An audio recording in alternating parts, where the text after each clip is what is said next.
Hello everyone, welcome to William and the Magic Box. Today on our show, we are going to have Adam. Adam is from Los Angeles in California in the USA.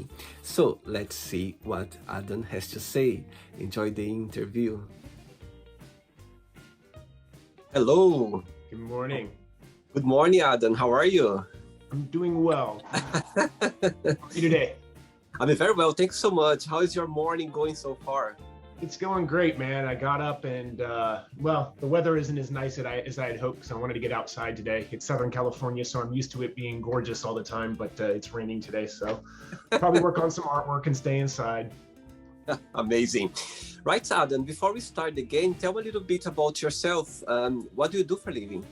Yeah, so I work in video game development and I'm an art director. So I've been doing that for about close to 30 years now. So I got into video game development when I was very young, and I've had a fantastic career. I'm currently working for a company called Scopely that do mobile games, and the game that we're developing is called Avatar: Pandora Rising, and it is a free-to-play mobile game based off of James Cameron's Avatar series. So our studio has that in development, and we also have a game called Marvel Strike Force, which is a Marvel fighting game. Both games are on mobile platforms, and that's what I do for a living. And then the oil paintings and drawings and such are the things that is the part of my life that I'm the most passionate about, and I'm looking at possibly shifting to doing that more full time outside of the games career. I'm not going to be able to do that right away, but over the next 5 to 10 years, I'd like to shift to doing artwork with my hands as opposed to on the computer in my future. I see. And what's the best part of your job being a game designer? I really like collaboration and working with people. So as an art director, I run the art department, and I help develop the artists' careers that I work with. It's my job to facilitate them, to make sure that they have everything they need to do their job right, and that they're fulfilled and that they're happy. And I also work with the developers to make sure that we're coming up with visual solutions to solve game design problems, and that whole collaborative process of working with a large group of people to come to a common goal and be successful at doing that is the part of my job that I like the most. Beautiful, beautiful. And where are you from, Adam? I am originally from Northern California, San Jose, but I currently reside in Los Angeles. I've been in LA for something like 22, 23 years now, so I consider myself more from LA than anywhere else. Amazing, great. Right, so through the game, I'm gonna explore a little bit more about your art, about your job, and of course about yourself as well. So are you ready to go on a beautiful journey through your memories in life and to share your point of views? Great. Welcome to William and the Magic Box. So I have here my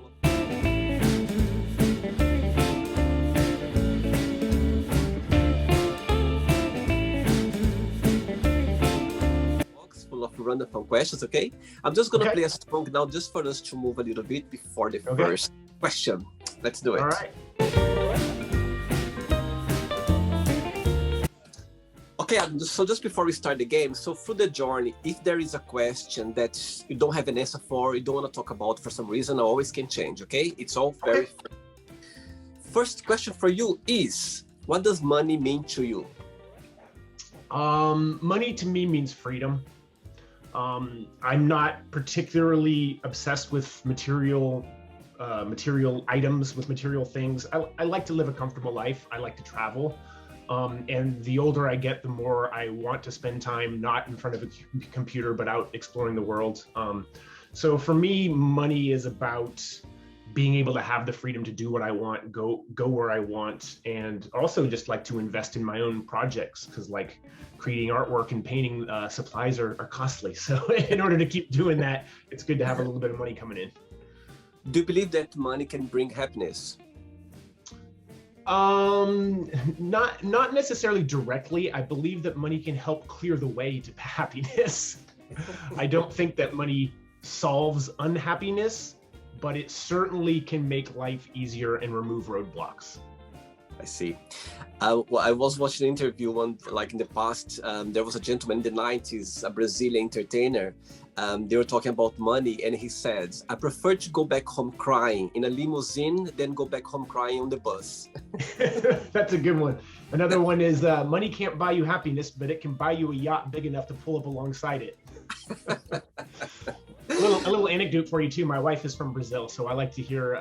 Brazilian. Yeah, she is. Oh wow, where's about in Brazil she's from? She is from Londrina originally. In the south. And then when she was young, she moved to Balneário, Campeonato Camboriú, in the south as well. Yeah, in the south. And she's been here for about 10 years, 12 years, something like that. And yeah, we met here in the States, and I have yet to go back there with her. I have not been there yet, but I'm very much looking forward to traveling there when we can get over there. Amazing, good to know that your wife is Brazilian. I'm gonna ask the next question for you to answer in Portuguese then. I'm not good at Portuguese. She's taught me how to swear in Portuguese. If she stubs her toe, she always says ah. Next question, let's do it.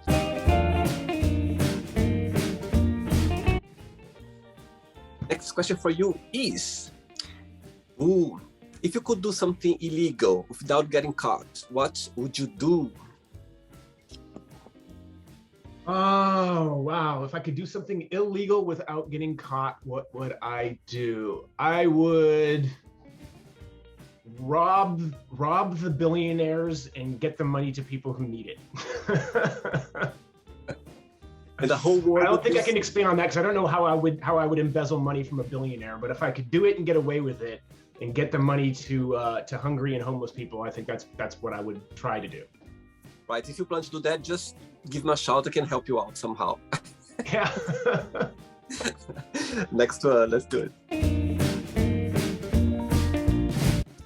Right, Adam. So before the next question, tell me a little bit about your artwork. When did you start your passion about arts and painting? Your fine arts painter. How did you start it? So I've always been an artist since I was young. When I was a teenager in high school and such, I used to like to sketch and draw. And then when I was young, I started my career in game development, and so a lot of that was all on the computer. So, 3D modeling, animation, all that type of stuff. So I wasn't doing as much fine art, art that you create with your hands, drawing, painting, all that stuff. I wasn't doing a lot of that when I was young in my career because I was so focused on my career. But I was starting to learn a little bit about oil painting and drawing and such. Just wasn't that important to me. And then as I got older and my career was a little bit older and I was looking for things to do outside of work, I started getting into music, and I started a band with some guys, and that became my full-time outside of work passion. So for a little over 10 years, I was a vocalist in a heavy metal band, and we were doing music videos, and I was doing artwork for the band, all on the computer and such.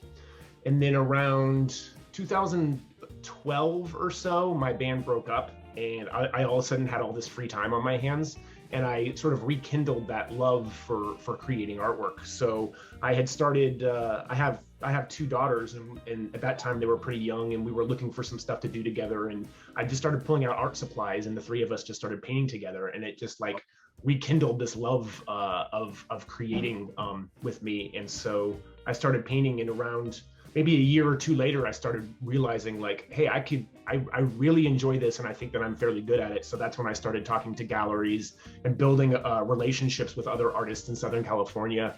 And it just kind of took off from there. So over the last few years, I've had, solo gallery shows. I've shown at the LA Art Show, which is a convention here in LA every year. I have a piece in the LA Art Show next week, and I have a piece at a gallery in Santa Fe called Keep Contemporary Gallery, and I'm talking to them about doing a solo show. So a lot of my free time outside of my art direction job is talking to galleries, talking to other artists, and like sort of building those relationships.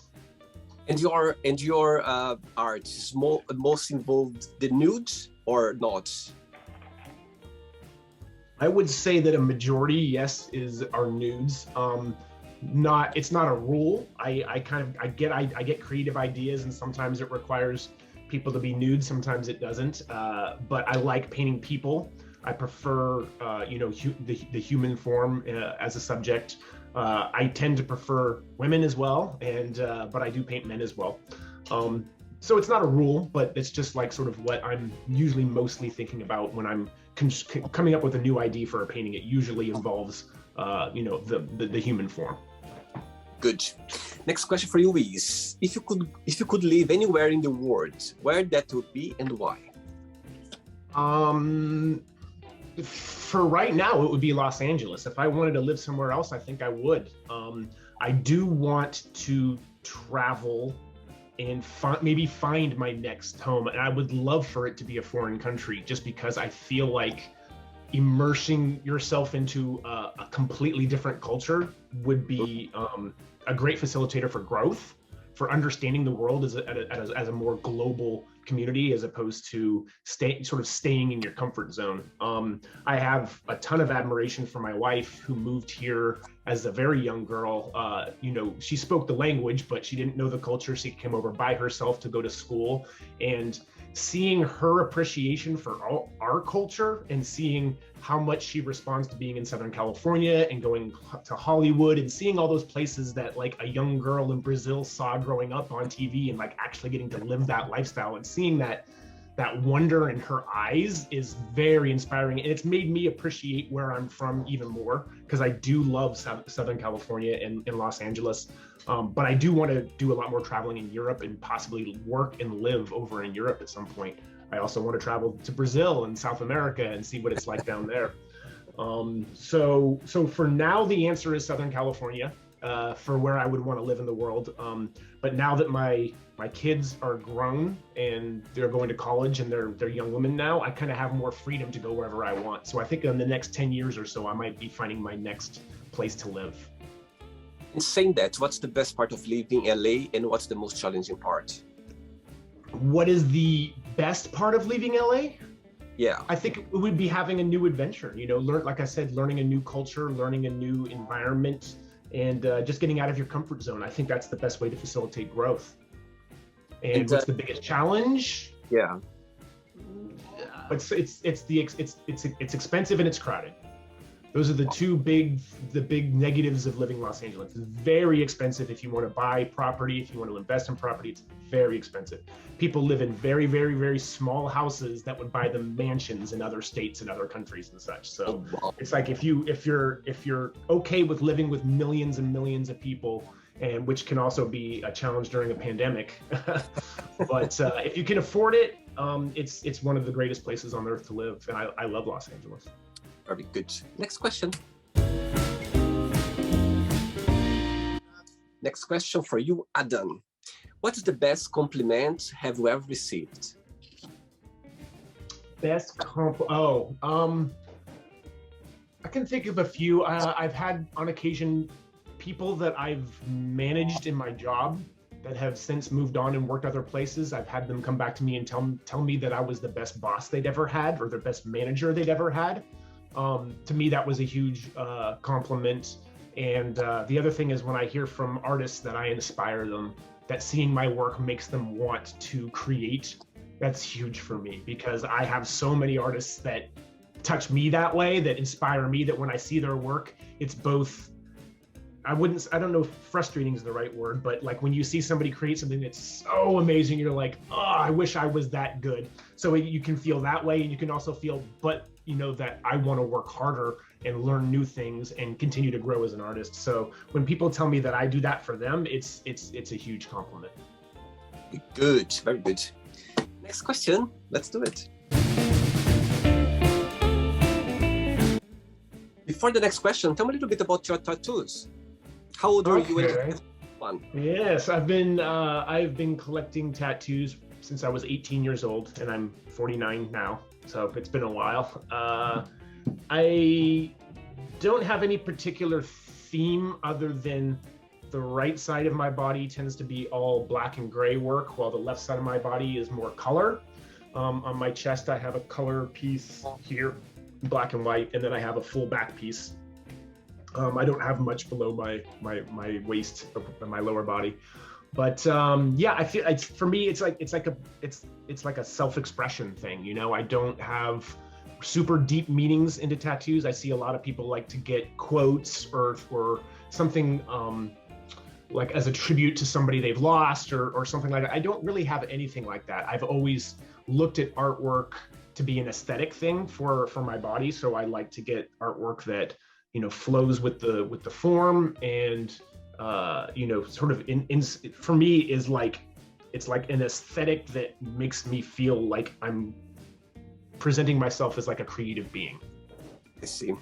All right. Next question for you is, what would be the title of your memoir? Title of my memoir. I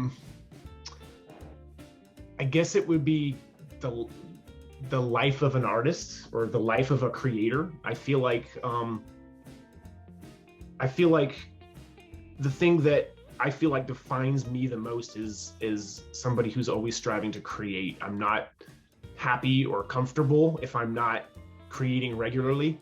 When I go through periods of time where I get too busy with work or just don't feel great, when I'm not being productive creatively, I feel very lost. And so if my memoir were about my life and about how I self-identify, it would be very much about that component of myself as a person. So the life of an artist is kind of boring. I'd probably want to work on the wording of it, but that would be the general idea if that if that works.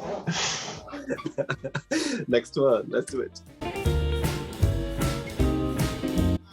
Right, before the next question, I'd like to tell me, of course, I can see how much you enjoy your job and your artist life as well, but what's the most challenging part of both?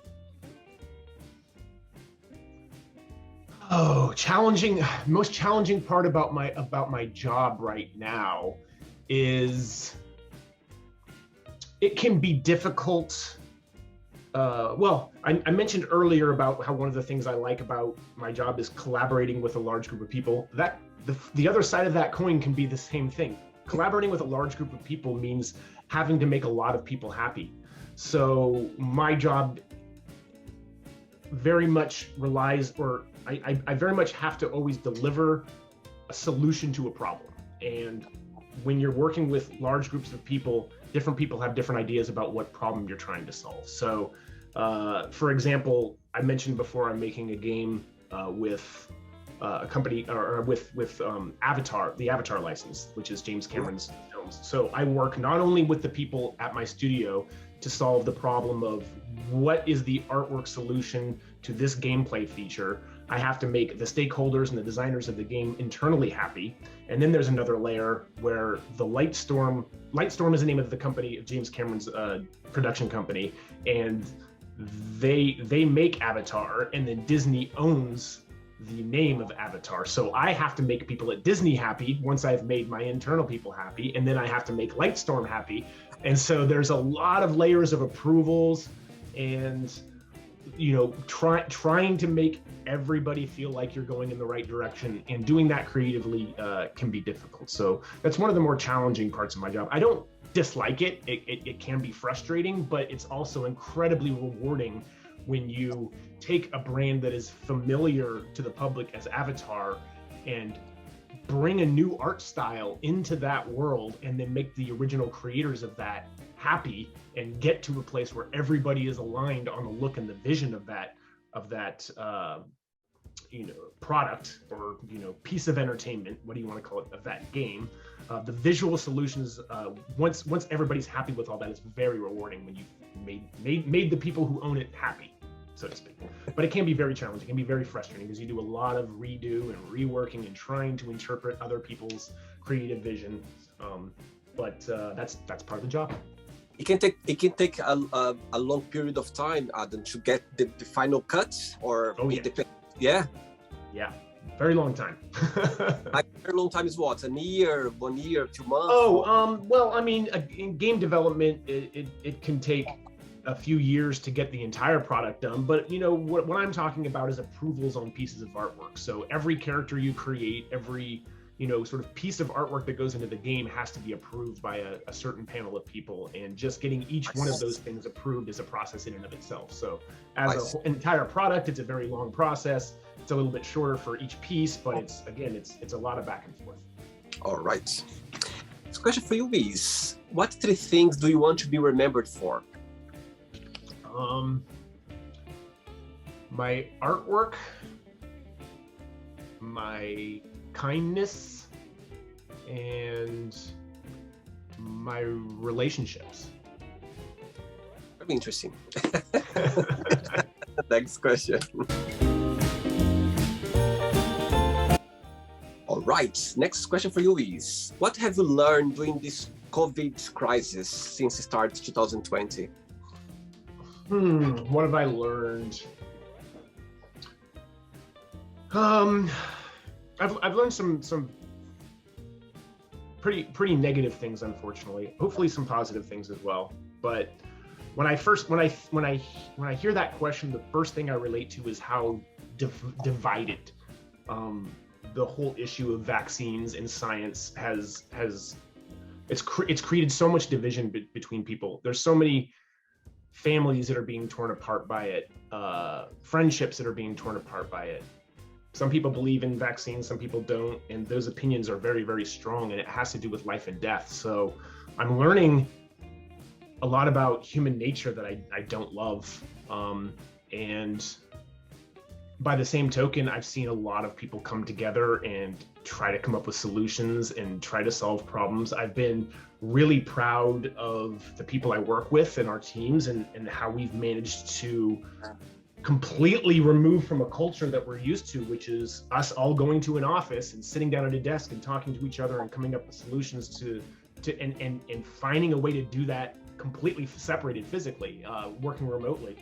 When we were all sent home, 2 years ago, it was everybody just kind of thought we were going to go home for a couple of weeks and deal with it and then come back to the office, and it obviously has not turned out that way. And 2 years later, I still work with people who I've never even met before. I think half the people at my studio I've never met before because they were hired during this time that we were working from home. So I've learned a lot about myself as a developer, and that you actually can be more flexible with people's locations. Living in Southern California, people can be very spread apart. So there were people I was working with that were commuting an hour plus each way every day, and we've kind of proven, well, we can still do this without sort of forcing people to sit in their cars on the road.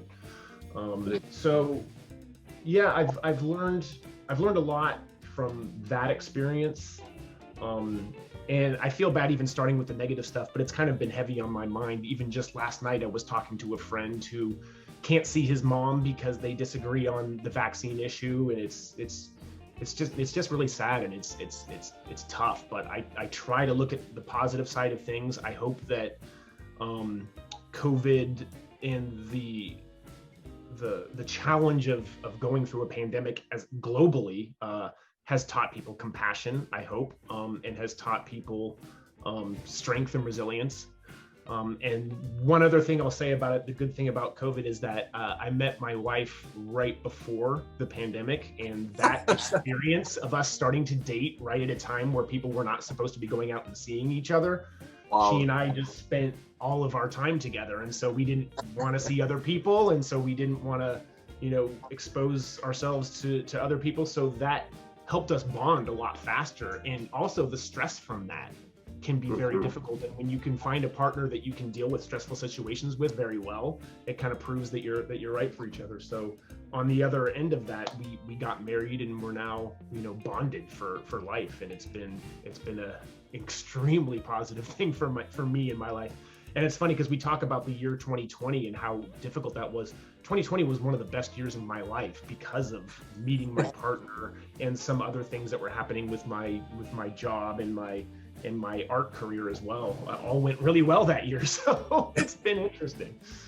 No, it's very interesting saying that, because of course the world wasn't expecting this to happen, and I think no one was prepared for that. And of course brought a lot of negativity, a lot of a lot of even political stands as well. Yeah. Regarding, no, it became a political matter actually. People they are, they are going to the political anyways. However, a lot of positive and creativity. My God, seeing around social media, around the TV, around people, around just being creative and like renew themselves, find a way to survive and how to approach this challenge time. And you're saying that as well, this magic box starts out of this pandemic as well. Yeah, I was going to ask, did you start during the pandemic because you had nothing else to do? Yes, literally. I went for a run one day in the park and this idea just came. I was like, oh my God, that's what I'm going to do. That's so I'm great. I'm so grateful as well for, besides the sadness and the whole thing happened, of course, I'm so grateful as well for 2020 because my life changed. You know what I mean? I'm literally doing what I was born to do. I found my way in life because of that situation as well. Yeah. Anyway, there's always up and down. There's all positive and negative. Sure. Absolutely. Yeah. Next one. Let's do it. Before the next one, as you're saying, like, could see your eyes shine when you talk about your wife. Tell me what's the most beautiful, the most beautiful lesson you've learned so far from her. The most beautiful lesson I've learned from her. There are so many, and I kind of talked about one of the things that I've enjoyed most about getting to know her is, like I said, seeing the world through her eyes and seeing the experience of living in Los Angeles through her eyes.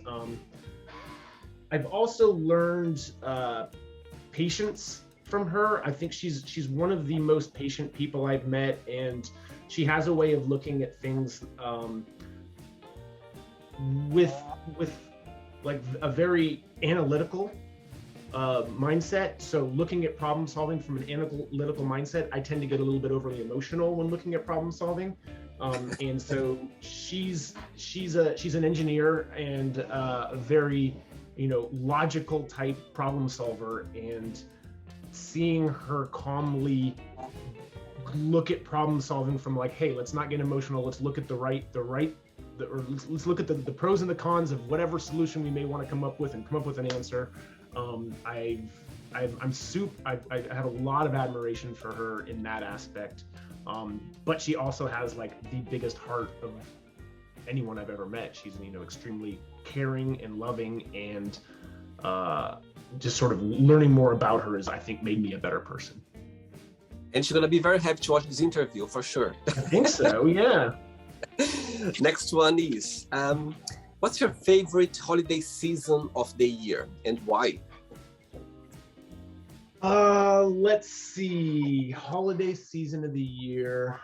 I guess it would be around the Christmas, New Year time. I'm not particularly religious, and I don't have a lot of connection to those to like the Christmas holiday from a religious perspective, but that's when I get time off work to spend time with my loved ones. So seeing my daughters and my parents and friends, and sort of having the time to just unplug from work and work on those bonds and those relationships, for me is great. So that would be my answer there. Very good. Next question. Next question for you is, Adam, what is the worst advice have you ever given? Worst advice I've ever given someone? Oh, geez. I mean, I'm sure I must have. I just can't think of a specific example. Those advice, you go for a drink with friends, you go like, you know what, you should do this, or you should do that. Maybe like, hey, you should stay and have another drink, because maybe they should not have stayed and had another drink. It's always like that. That's going to be my answer. I don't know what else to say there, but yeah, have another drink will be the worst advice I ever gave somebody, because I've actually quit drinking. So you see? Yeah. Next one. Okay, Adam from Los Angeles. Next question for you is, what is one food you could eat for the rest of your life? One food I could eat for the rest of my life: cheeseburgers. That's my guilty pleasure. On top of that, after cheeseburgers, I like donuts. Those are my two favorite things. Those are my two favorite things in the world to eat. Do you like cooking? I don't dislike it, but due to kind of how busy I am in my life, I've never really made it a priority to get good at it. So there's a few things that I can make just without having to look at any recipe or anything, but I don't do a lot of cooking. So I can't say that I love to cook, but you know, it's nice. It's nice to be able to make something for you and your family and have it come out good. So I do like it when I do it, but I don't do it a whole lot. Okay. Right, I have 3 questions left for you. Let's do it. Before the next one, what would be your best piece of advice for artists out there that would like to start their, you know what I mean, being an artist or expose their work, their artwork? What's the most challenging part? You think is, you know, it's in the beginning, it's quite difficult, and what is the most, let's say, easy or way of dealing with? Yeah, the thing I see the most in artists and young, especially artists who are just starting out, is that it's very easy to get frustrated when you're starting to learn something new. There's a steep learning curve of going from being really bad to getting really good, and it's gonna take time to get from A to B. And even artists that are some of the best in the world will be hard on themselves and look at other people's art and be frustrated that they're not doing that. It's A, it's human nature, and B, it's kind of a common personality trait to creative types. So being sort of overly naturally confident is usually not the kind of personality trait that comes from a creator, which is probably just a blanket statement that may or not be true. But I see a lot of insecurity and people who are hard on themselves. I see that a lot in the creative community. So getting over that, hating yourself for not being amazing right away is the biggest hump. So what I would say to an artist starting out is just, you know, try to be patient, try to learn as much as you can, keep practicing, keep doing your craft, and you will get better. You will improve. There's nobody ever who has started doing artwork that kept with it that got worse. Like, it does not happen. You will get better. The other piece of advice that's more specific that I like to give towards artists, and specifically to people who want to learn how to paint, is to make your first few paintings in black and white. Learning how to paint with color is very difficult. Learning how to paint, period, is very difficult. Learning how the paint moves, learning how the paint adheres to the surface, how it works with the brush, how the paints work with each other. It's there's a lot to learn there, and adding color into that just makes it that much harder. So find a cool black and white photo that you like, try to visually copy that photo and use only black and white paint. Just out of curiosity, Adam, I've had a few guests on the show from LA, like most of like artists as well, like singers or actors. In your opinion, do you think LA is a big spot for painters as well? Like, if you want to, you know, start your career or develop your career in a bigger proportion, do you think LA would be like one of the most looked place for? Yeah, absolutely. I would say LA and New York are probably the biggest art communities. There are definitely amazing galleries all over the country, but if you're looking for an area with a large number of galleries, like one of the most important components of building yourself as an artist is building relationships with galleries, right? So if you're at a place where there's a lot of galleries, there's a lot more opportunity to build relationships physically. So it's like, if there's a gallery I like that's half a country away, I can email them and show them my work, but I'm not really building a relationship with them because I'm not going into their gallery, going to their openings, meeting their artists, shaking their hands, having conversations. The way that I've grown myself as an artist, specifically in the gallery scene, has been by physically being at the galleries and meeting the people who make the decisions about what goes on the walls. So LA is definitely great for that, and I'd be hard to be able to tell you any other place. I'm sure there's places in Europe that are like that, but the kind of artwork I do, which can sometimes be classified as dark art, is not nearly as popular in Europe as it is in the United States. So I think I'm very well positioned for the type of work that I do. Right. Next question for you is, what's the biggest difference between you and your best friend? Me and my best friend, I'd say the type of music we listen to. My best friend is not into heavy metal at all, and that's all I listen to. So, other than that, we're pretty alike. We're both artists. We both work in the video game industry. But yeah, that one component of being super into metal and that whole scene and lifestyle is the thing that differentiates this the most. He's also a really amazing cook, so he likes to cook a lot, unlike me. So it's good to have him around. 2 questions left. Let's do Okay. it. But before the next one, I would like to tell me when you look back about your band that you're playing, singing for a couple of years. When you think about what's the best memories that comes to your mind about that journey?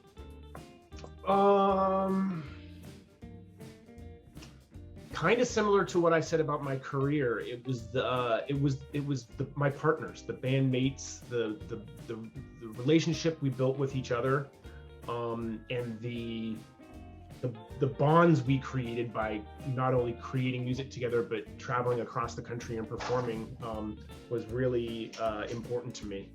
So it was also one of the hardest things to kind of deal with when the band broke up, because there were some problems with some of those relationships, and some of them are, well, none of them are as strong as they were, because none of us really work together. We're all in touch with each other, but it's different. So building those bonds and building those friendships was huge for me. It was basically my entire life at the time. These people were my family for a long period of time. And then I loved performing. I loved getting that reaction from the crowd and having people, admire the work that you do. It's the same thing with artwork as it is with music. When people tell you they love what you do, it's a fulfilling. Very good. Next question for you is, what do you think are the best traits for a person to have?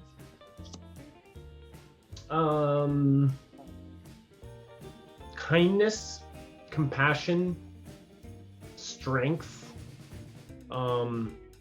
empathy. Okay. Yeah, those are my big ones. Ready for the last one? Yes, let's do it. Let's do it. But before the last question, would you like to tell me, if you could pick just your best or your favorite piece of art that you go like, oh my God, that's for me, it's something that is I know it's difficult, it might be hard. And the second question before the last one is, when you mention about dark art, tell me a little bit about it. What's the classification of a dark art? Okay, so your first question was? Your favorite or your best piece of art you ever had, you haven't done, or that people always, stand up for some reason, or you liked your favorite one that you painted? Yeah, it's hard, but to be honest, it is this one. Beautiful. There's a little bit of me in every painting I've done, but there was something about that one that I felt like took the next level to me in sort of realism and the right mix between style and execution. I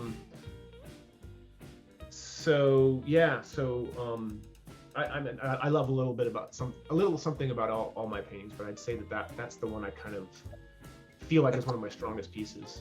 Yeah. Right. And then you asked about dark art. So it's a very broad term.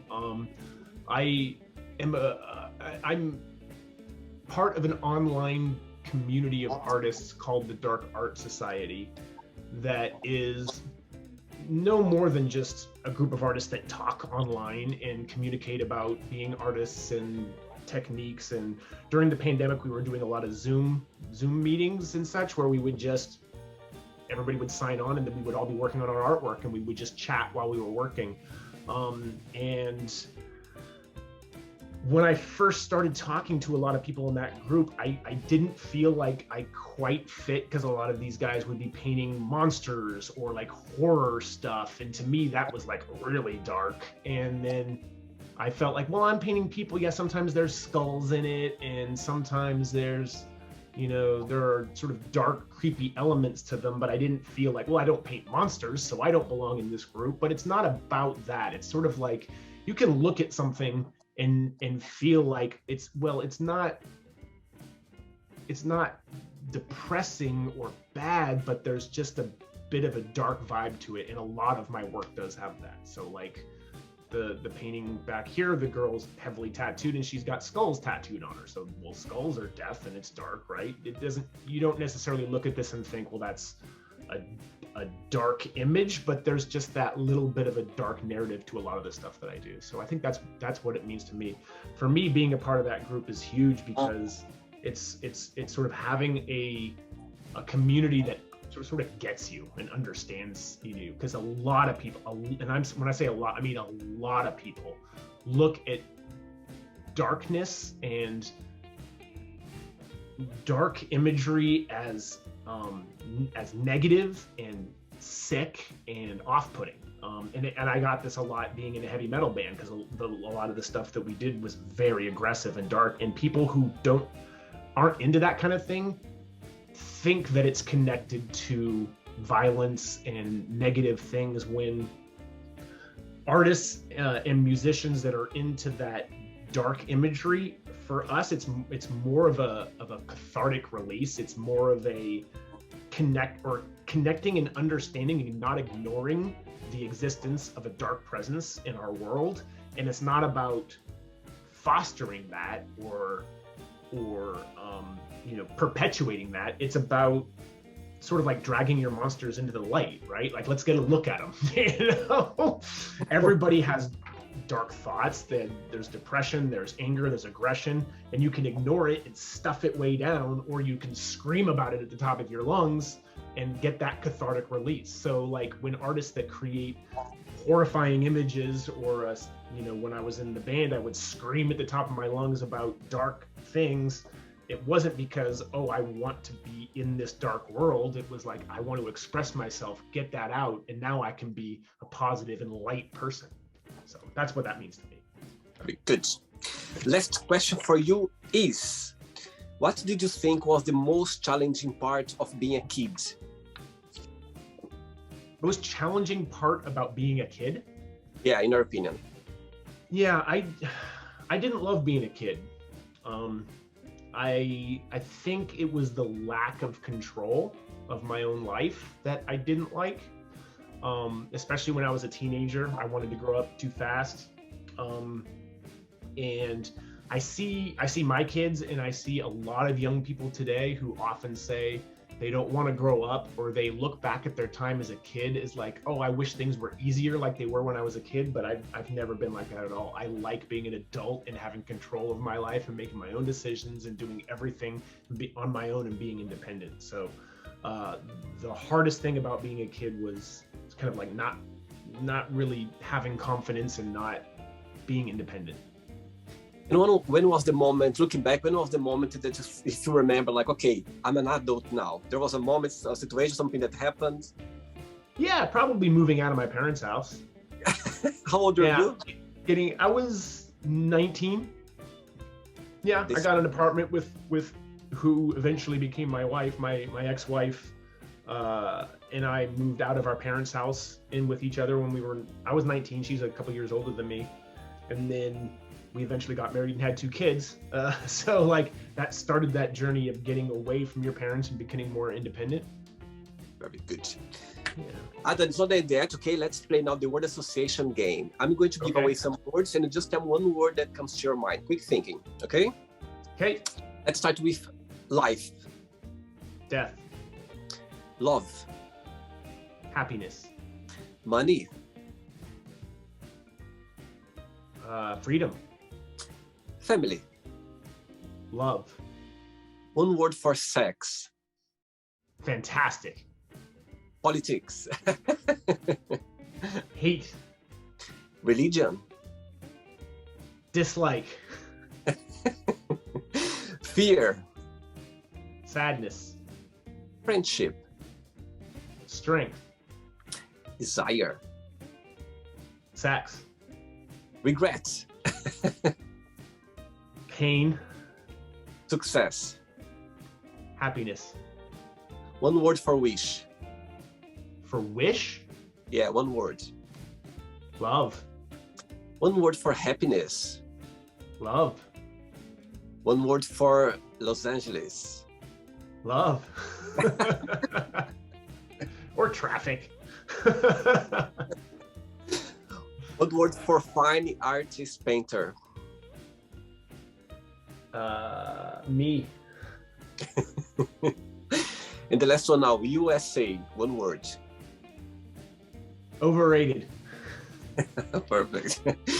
Let's pretend. Let's pretend now I'm going to meet your lovely partner and your lovely wife, and I'm going to ask her, what is the most beautiful thing about Adam? But what is something that he still needs to improve on, to work on? What do you think she would tell me? I think she would. Oh, geez. I think that she would say she likes how driven I am as a person. And I think the thing that she would want me to work on the most would be self-promotion. We talk a lot about my future as an artist, and my career is great, my career is fine, but it's not ultimately what I want to do, spending my time down the road. And what I would like to spend my time doing is painting and supporting myself financially by creating artwork that way. And so the road to that is a lot of self-promotion, building your name up and building relationships. And it's not my favorite part of it. And that's what she would say that I need to work the most on. If I would ask the same question to your kids, would it be the same answer? No. My kids, what do they like the most? I think my kids feel like I was a loving father and that I was always there for them when they needed me.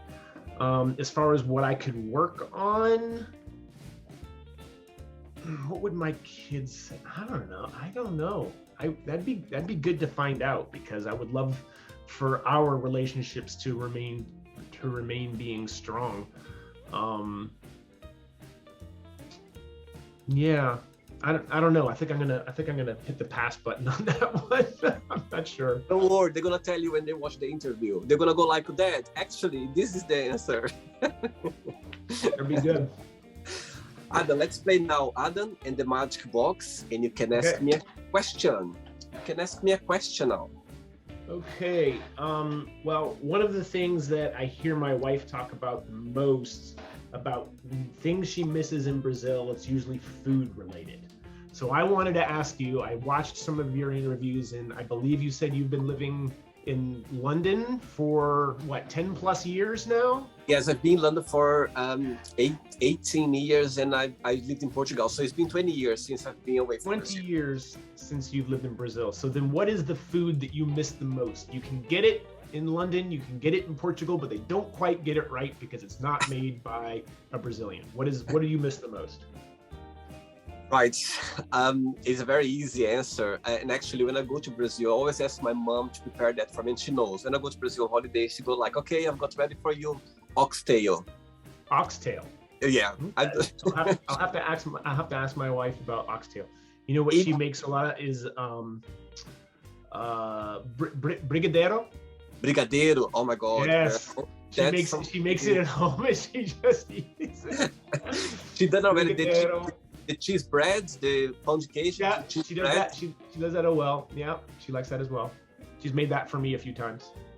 So yes, saying that, oxtail is one of my favorite dish, but I'll tell you something now, Adam. The rice and beans that my mom cooked, there's no one else in the world. Sometimes I go to Brazilian restaurant here, I have these rice and beans, black beans, I have some meat as well, but the one made for my mom is unique. I'm never gonna find out the same. So that's what makes the most about my food in Brazil, for sure. Well, I'm gonna have to look into the oxtail. I gotta try that. Yeah, if like meat, like very tender. It's very tender. It's something that with some like we call Brazil this this like potato roots, like the roots, potato roots. This the literally, yeah. It made with that. I'm sure your wife must know. It's the best. After tell me. Yeah. Cool. Did you have a good time? Did you enjoy the interview? I did. It was very good. I like meeting new people and hearing a little bit about their experiences. So I know I was mostly talking about me, but I like to hear like your perspective on things, and so I'm looking forward to seeing more of your videos and learning more about that. Thanks so much for taking your time. I know you're a very busy man. You know a lot of going on in your life, and you took the time for this interview. I really appreciate that. But before you go, I just would like to share a positive message or a positive quote, something that inspires in life. Positive message, yeah. It'd be very much for somebody from the creative world, but I would just say like never stop creating, never stop trying to make beautiful things. It's so easy to tear things down and to live with a negative outlook, but the more you create, the more you're bringing something new into this world, and those are the things that inspire me the most. So to the creatives, even to the non-creatives, keep creating. Yeah, keep creating, and you can find a lot of beautiful things out there for sure. You never know what you can find. Be creative. Adam, it was a pleasure. Thanks so much. Regards to your kids, to your wife, and keep in touch, okay? Thank you for the interview. Thank you so much. It was great to meet you. Take care. Bye-bye. Right. Bye-bye. So, did you like the show? Don't forget to give a like, share it, and also don't forget to subscribe to the channel. And if you'd like to be part of the show as well, first, subscribe to our channel, and after that, just go to our website, www.williamandthemagicbox.com, and send us a request saying why would you like to be part of the show. And I see you there. Bye bye. See you next time.